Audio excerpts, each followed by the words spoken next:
नमस्कार साथियों, आप देख रहे हैं विभाग चर्चा और आप सभी लोगों का मेरे मंच पर स्वागत है। आज हम पहुंचे हैं वार्ड 31 बटालियन पीएसी वेब। यहाँ आने की मेन वजह यह है, शहर के में राजनीतिक हलचल को छोड़ते हुए आज एक ऐसी कवरेज करने के लिए हम यहाँ आए हैं, और जिसकी वजह है कि आज एक व्यक्ति जिन्होंने अपनी 40 साल की सेवा से पीएसी की सेवा से सेवानिवृत्त हुए हैं, मुंडी मनोहर जी। सर, आपका धन्यवाद है। मैं आप ही के मुंह से सारी बातें आप ही के मुंह से सुनना चाहता हूँ, जो आपके मुखाग्र बिंदु से कि किस तरीके से कैसे कैसे करते हुए यहाँ तक का सफ़र रहा है। धन्यवाद साहब। मैं जनपद अल्मोड़ा के जैंती तहसील के सूरी गांव से एक साधारण किसान परिवार से हाई स्कूल इंटर तक की शिक्षा को लेकर के 10 सितंबर 1984 को जनपद अल्मोड़ा से 41वीं वाहिनी पीएसी गाजियाबाद, तत्पश्चात 8वीं वाहिनी पीएसी बरेली रिक्रूट प्रशिक्षण केंद्र, तत्पश्चात टास्क फोर्स 47वीं वाहिनी गाजियाबाद में 40 साल 3 वर्ष की सेवा 40 साल 3 महीने की सेवा पीएसी को दी।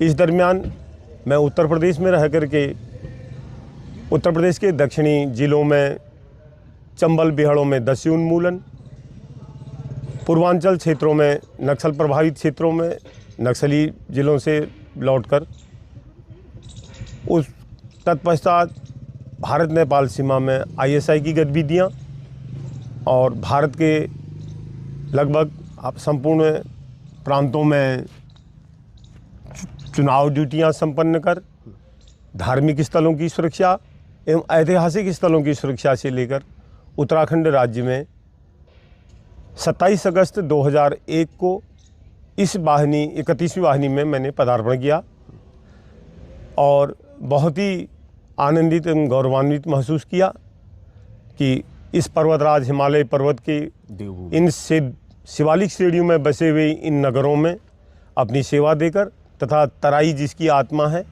जिसमें हमारे तराई जिसकी आत्मा ऐसी जिलों में अपना सेवा दे करके बहुत ही आनंदित एवं गौरवान्वित महसूस किया। और अपने जिस मिशन हेतु मैं इस उत्तराखंड राज्य में आया, उस मिशन की प्राप्ति हेतु मैंने अपने कर्तव्यों का दायित्व निर्वहन पूर्ण सेवा भाव, बिना भय भेदभाव एवं अनुकरणीय निष्ठा के साथ किया और समस्त नागरिकों की जानमाल, विशेषतया समाज के दुर्बल एवं शोषित वर्गों, पर्यावरण एवं सांस्कृतिक धरोहरों की सुरक्षा की। मैं तैराक दल में रहते हुए आपदा के समय बचाव एवं राहत कार्यों में कुशलतापूर्वक सहयोग किया तथा उत्तराखंड में आने वाले तीर्थयात्रियों एवं पर्यटकों की यात्रा को सुरक्षित एवं सुखद बनाने हेतु यातायात का संचालन एवं मार्गों में व्यवस्था को बनाए रखा। मैं खुद अनुशासित, उत्तरदायी एवं पारदर्शी रहकर विनम्र, आदरपूर्ण एवं मित्रवत व्यवहार करते हुए समाज का सहयोग एवं विश्वास प्राप्त किया। अपने कार्यों में दक्षता प्राप्त करने हेतु अविरल प्रयासरत रहते हुए चुस्त दुरुस्त वर्दी पहन करके ऐसी पुलिस का निर्माण किया जिसने भारतीय संविधान एवं मानवाधिकार का सम्मान किया। यही नहीं वरन आज जिस हिसाब में रिटायरमेंट पर नागरिकों के बीच में, आम नागरिकों के बीच में जा रहा हूँ, उन नागरिकों के कल्याण का ध्यान मेरी विचारशैली में आम पुलिस के कर्मचारियों से मेरा अनुरोध है कि उन नागरिकों के कल्याण का ध्यान विचारशैली में उनका सर्वोपरि होना है। उन्हें सामान्य नागरिक के प्रति निरंतर सहानुभूति एवं सद्भाव हृदय में रखना होगा। वे हर समय हर किसी के कितने काम आ सकते हैं, ऐसी नियत धारणा करके वो बिना किसी आर्थिक एवं सामाजिक भेदभाव के उन्हें सामान्य नागरिक का भी मित्र बनना होगा। उनकी सफलता पूरी तरह पुलिस की सफलता नागरिक सहयोग पर आधारित है। जन सहयोग इस बात पर आधारित है कि अपने आचरण तथा कार्यकलापों द्वारा जनसाधारण से किस स्तर तक वे विश्वास, समानता, अनुमोदन प्राप्त कर सकते हैं और उन्हें कायम कर सकते हैं। मेरी अन्य पुलिस कर्मचारियों से यह भी अपेक्षा है कि कर्तव्य के आगे निजी स्वार्थ का ध्यान नहीं करेंगे। खतरा सामने होने पर अथवा नागरिक प्रदर्शनों से अपमानित एवं प्रताड़ित किए जाने पर भी अपने मानसिक संतुलन को सदा बनाए रखेंगे। दूसरों की सुरक्षा हेतु अपने प्राणों तक का उत्सर्ग करने के लिए सदैव तत्पर रहेंगे। सौजन्यता, हृदय से शिष्टता, विश्वसनीयता, नितांत निष्पक्षता प्रत्येक पुलिस के आभूषण होंगे। आत्मगौरव, अद्भुत साहस तथा निर्मल चरित्र द्वारा उन्हें जनसाधारण का विश्वास जीतना होगा। प्रत्येक पुलिसजन से मैं यह भी अपेक्षा करूंगा कि उत्कृष्टतम ईमानदारी ही यश और कीर्ति का मूल है। इस नाते प्रत्येक पुलिसजन का निजी जीवन पूर्णतया निष्कलंक एवं संयमित होना चाहिए। क्या व्यक्तिगत, क्या प्रशासनिक जीवन दोनों के अंतर्गत विचार, वाणी, कर्म और सत्यशीलता रखते हुए कठोर ईमानदारी अपनाते हुए उन्हें आदर्श बनकर जीना है। मेरी उत्तराखंड के पुलिस कर्मचारियों से ये स्वीकार करना होगा कि उनकी सफलता पूर्ण रूप से तभी सुनिश्चित हो सकती है जब वे उत्कृष्ट कोटि का अनुशासन अपनाते हुए अपने कर्तव्यों का विधानानुकूल निष्ठापूर्वक संपादन करें तथा अपने अधिकारियों के विधानानुकूल आदेशों का संपूर्णता से पालन करते हुए विभाग के प्रति वफादार बने। इसके लिए अपने को वे सतत जागरूक और प्रशिक्षित रखेंगे। अंत में सर्वधर्म समभाग एवं लोकतांत्रिक राज्य के पुलिस होने के नाते उन्हें यह सतत प्रयत्न करते रहना होगा कि वे व्यक्तिगत पूर्वाग्रहों से मुक्त रहें और समस्त जनता में सौहार्द और भाईचारे की भावना जागृत करें। यह भावना इस तरह से जागृत करें जो मजहबी, भाषाई, क्षेत्रीय एवं वर्गीय संहिताओं से मुक्त हो। साथ ही साथ उन्हें उन समस्त सामाजिक गतिविधियों का विरोध करना होगा जो नारी के गौरव तथा पिछड़े वर्ग के लोगों को किंचित ठेस पहुंचाती हो। मैं अपने रिटायरमेंट पर सभी उत्तराखंड पुलिस परिवार, पीएसी सभी लोगों से मेरा यह अनुरोध है कि वह ये सीख को धारण करेंगे। इस सीख को लेकर आम पब्लिक को भयमुक्त और सुशासन प्रदान करेंगे। सर मैं एक चीज़ कहना चाहता हूँ, आपने एक बात कही 1984 में कहीं आप भर्ती हुए। हाँ क्या आज मतलब आप यानी कि तब में 2 साल आपकी वो थी शुरुआती दौर था, वहाँ से लेकर और आज रिटायरमेंट तक का दौर कितना बदल गया है? ये तो आजकल आप देख ही रहे हैं डिजिटल लाइसेंस हो गया है।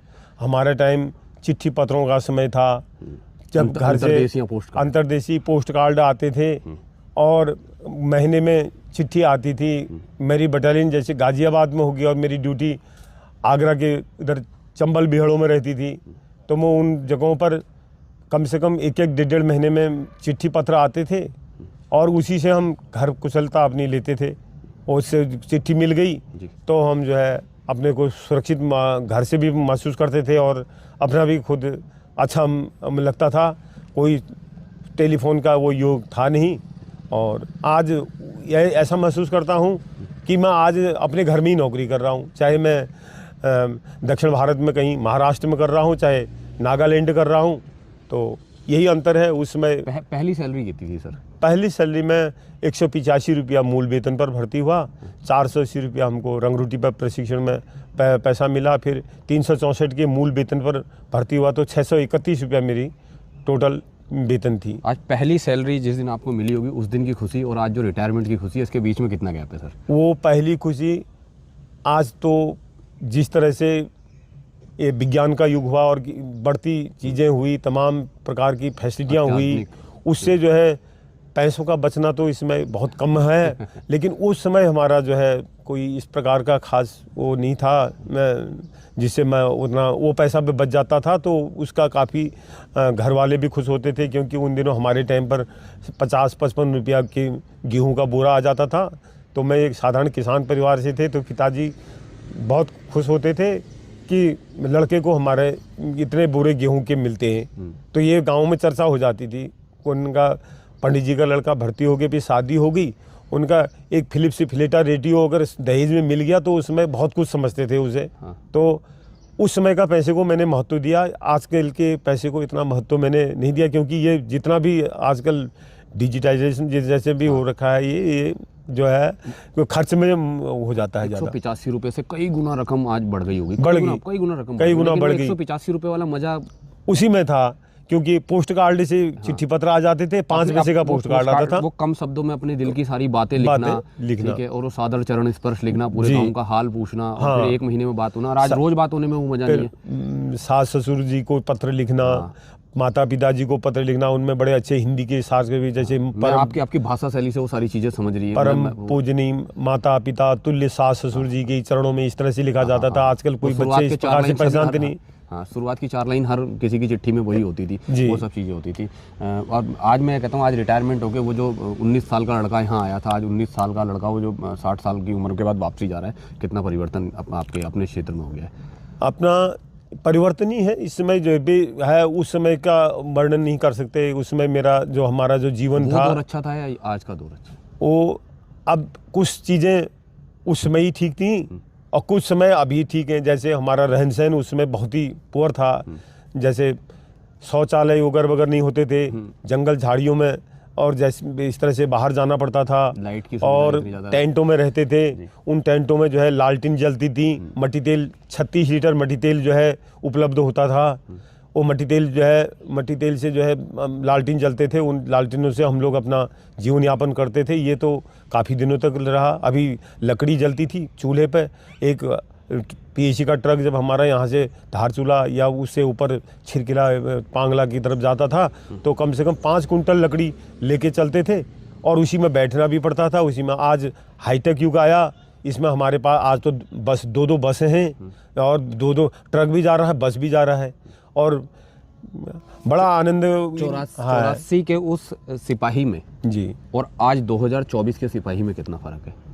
उस सिपाही में और आज में, ये तो पढ़े लिखे का समय, उसमें हमारे टाइम पर जो है 10वीं पास की भर्ती होती थी। शारीरिक प्रशिक्षण ज़्यादा होता था। शारीरिक प्रशिक्षण बहुत ही ज़्यादा होता था, बल्कि आज के तो ना के ही बराबर समझो, क्योंकि खाकी जीन के पैंट, खाकी कपड़े पहने जाते थे, उसमें भी कलफ लगा करके जो है टाइट पैंट पहनना पड़ता था ताकि नीचे बैठ न सके, उतने देर तक खड़े रहता था वो। लेकिन आज वो चीज़ में बहुत अंतर आ गया है। और परिवार में कौन कौन लोग हैं? परिवार में मेरे एक लड़का, 2 लड़की हैं।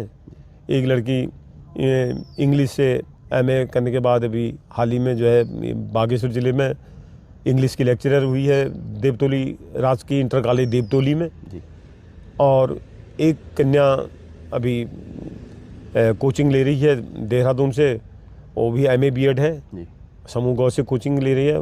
एक लड़का है, उसने डिप्लोमा फार्मेसी से फार्मासिस्ट का कोर्स किया हुआ है, जो कर रहा है अपना प्राइवेट में भी, सर्विस में नहीं है, अपना रोजगार में अपना इधर उधर मतलब जो पिताजी की 40 साल की मेहनत थी उससे बच्चे वेल सेटल्ड हो गए, ये कहा जा सकता है? लगभग कहा ही जा सकता है। अब कर रहे हैं बच्चे, अपनी तरक्की कर रहे हैं, वो कर भी लेंगे जहाँ तक वो उम्मीद हो ईश्वर से। जितना मैं आपके साथ बैठ के, मेरे को अभी मैं अब जितना आपके साथ बैठ के मुझे इतनी देर में समझ में आई है कि परिवार बहुत एक सज्जन और सामान्य परिवार।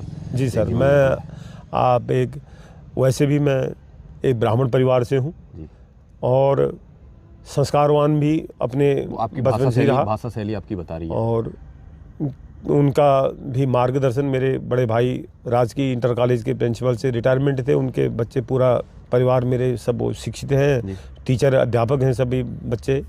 वो भी इसी की वजह से उन्हीं लोगों का, माता पिता और गुरुजनों का, जिन गुरुजनों ने मुझे पढ़ाया लिखाया है, उनका आशीर्वाद से ही मैं ये अंतिम मुकाम तक आज मैं 41वीं साल में रिटायर हो रहा हूँ। कितना मिस करने वाले यहाँ से जाके अपने इस परिवार को छोड़ के? मतलब एक नई लाइफ अब शुरू होने वाली है। ये नई लाइफ अब आम नागरिकों के बीच जाना है, उनके बीच अपना सामंजस्य बनाऊंगा, और पुरानी यार दोस्त जो बिछड़ गए हैं आज, इनसे कल से नहीं मिलना है, कल से वो सब रूटीन खत्म हो गया है। रूटीन ही खत्म हो गया। मैं तो ये वो ड्रेस खत्म हो गई आज है, वो सुबह का वो ये भी हो गया है, क्योंकि ये प्लेन से है, मैं पहाड़ में रहता हूँ अल्मोड़ा, और कभी कभार भी भेंट घाट होती रहेगी। जिस जगह में हूँ, जहाँ मैं अभी हूँ, ये सब चीज़ें अब लाइफ में नहीं होने वाली है। ये नहीं होने वाली। अब फोटोग्राफी के हिसाब से ही देखते रहूँगा फोटो को। कितना मिस करेंगे? अब ऐसा ही है, अपना धीरे धीरे आंखें भर आई है, अपना जो है कंठ वो हो रहा है। अब ज़्यादा क्या कह सकता हूँ। मैं समझ सकता हूँ कि मतलब 40 साल अगर व्यक्ति किसी के भी साथ रहते, किसी अनजान व्यक्ति के साथ भी रह ले, बाबूजी मेरा सिंपल वे में ये कहना है कि 40 साल अगर कोई व्यक्ति किसी अनजान व्यक्ति के साथ भी रह ले तो भी उससे एक अपनत्व हो जाता है, अपनापन हो जाता है, और फिर वो अपने परिवार का सदस्य हो जाता है। तो आज एक परिवार को छोड़ के मैं समझता हूँ कि विदाई, एक परिवार को केवल आपने ड्यूटी पूरी नहीं की है, आज उस परिवार में अपनी अहम भूमिका निभा के आप मुझे इसका बहुत कष्ट है, क्योंकि खुशी तो होती है रिटायरमेंट में, लेकिन मुझे अपने साथियों से बिछड़ने का भी बहुत दुख है, और परिवार को छोड़ने से, ये हमारा परिवार था, इस परिवार से, क्योंकि 40 साल में आपने तमाम जमाने की अपनी लाइफ देखी। दूसरा ये भी है कि मैं जो वर्दी आज तक पहनता था, वो वर्दी जो है अब सरकार के यहाँ मैंने जमा कर दी। इन कंधों पर अब वो सितारे, अब वो चीज़ नहीं है, अब वो जमा हो गया है। अब खाली भेंट घाट ही जो है अपना प्रदर्शन कराएगी कि मैं भी आप लोगों के बीच में था, और याद बहुत रहेगी। धन्यवाद। अब एक सामान्य जीवन आप अपने घर जाके जीने वाले हैं, बिल्कुल एक सामान्य एक नागरिक सामान्य नागरिक की तरह समाज के जीऊंगा। लिए काम करना। जी सर। मेरी कोशिश रहेगी कि जिस दिन भी मैं अल्मोड़ा हूँ मैं आपसे मुलाकात करूँ, धन्यवाद आपके साहब। परिवार के साथ, और मैं उस दिन आपको फ़ोन करके एक बार फिर से अपनी याद दिलाऊंगा।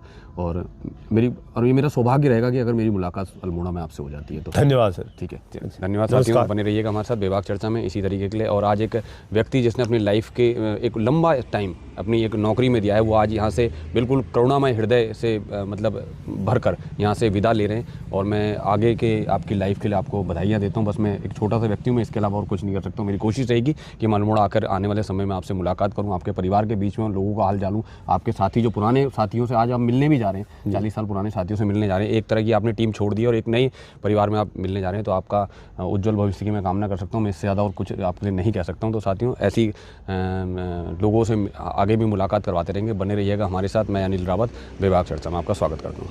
नमस्कार।